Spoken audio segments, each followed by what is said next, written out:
We just got a couple previews for two upcoming units. Our summer unit, Argent Wave, Hwayoung, and a new ML5, which of the Mere Tenebria.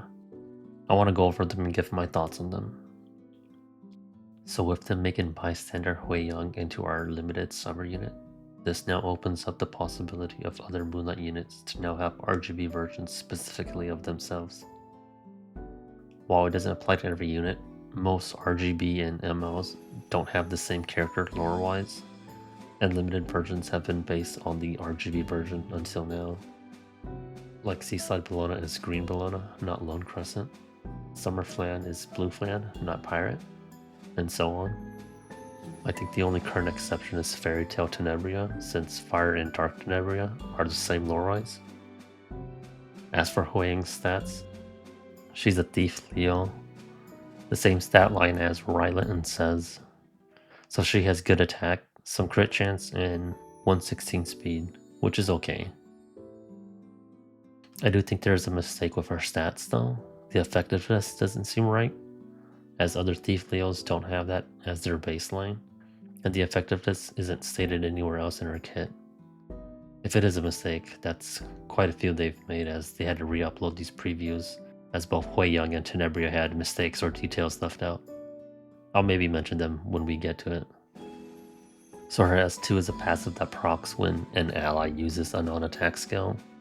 She self-CR pushes, attack buffs, and attacks the enemy with the highest defense. It's very similar to Celine, but with modified conditions. Now here's where it gets a little weird. If she has Vigor, she gets an extra turn, but if she doesn't, she still has her CR push. This is the first time I think we've seen CR push and extra turn that can proc at the same time. In the demo, we can see both her and Silius get an extra turn, but even with the CR push, Hwayoung's extra turn doesn't allow her to cut Silius's extra turn. It makes me wonder if we'll ever get into the territory of intercepting extra turn units. For now, I think it's safe to say that CR push does nothing if you have Vigor. I think it's just an additional option on her to use without Silius. I will say I do find her S2 animation to be a bit off. It looks like she's about to kick with her right, but then her left ends up extended after the attack. I guess maybe instead she lands her right foot, which is kind of weird considering her stance, and then rotates to do a thrust kick with her left or something. I don't know. I don't really like it. Anyways, her S3 attacks all, gives Vigor, and CR pushes the back row. The nice thing here is that the CR push includes herself if she's in the back. We've seen a lot of positional effects in the past, but they often don't apply to themselves, only other allies. Her S1 is just a single target that can dispel, nothing special. As for her artifact, I think it's okay. It seems situational. Ignoring damage sharing is great when there's damage sharing, but when there isn't any, the artifact just becomes a stat stick. One mistake they originally made was they had HP on her artifact, but the preview was re-uploaded and now is confirmed to be a defense. Though I will say it's annoying they made the ignore damage share have a proc chance, obviously to push sales, but awful regardless. I'm not really sure if I want to use this artifact on her though, or rather I just really don't want to have to spend the resources to max it out. Now on to the new Tenebria. Absolutely amazing animation, and the new sprite work is amazing as well. For her stats, she's a Mage Pisces, giving her 120 speed, the second fastest mage stat line. The fastest being a Libra mage at 124, which City and Luna have. The only other 5-star mage with Tenebria's stat line is Festivita, which is kind of funny since her showcase has her also using Bubble Maker, Festivita's own artifact. Her S3 is a non-attack skill that targets all, dispels 2 buffs, applies block debuff for 2 turns, and a random debuff for 1 turn. So another reason why they had to re-upload the previews was they didn't list what those random debuffs were. In the case of her S3, it was Stun, Sleep, and Redirected Provoke. Her S2 is an AoE attack that applies Rupture, plus Restrict, and self-buffs Stealth plus Barrier. Rupture is a brand new debuff that inflicts additional damage proportional to max health when attacked.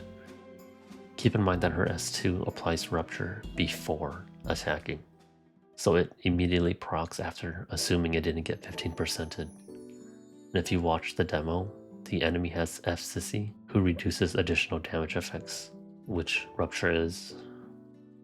Her S1 is a single target that has a 100% chance to apply random debuff, but completely different from her S2, this time being poison, decreased speed, or decreased defense.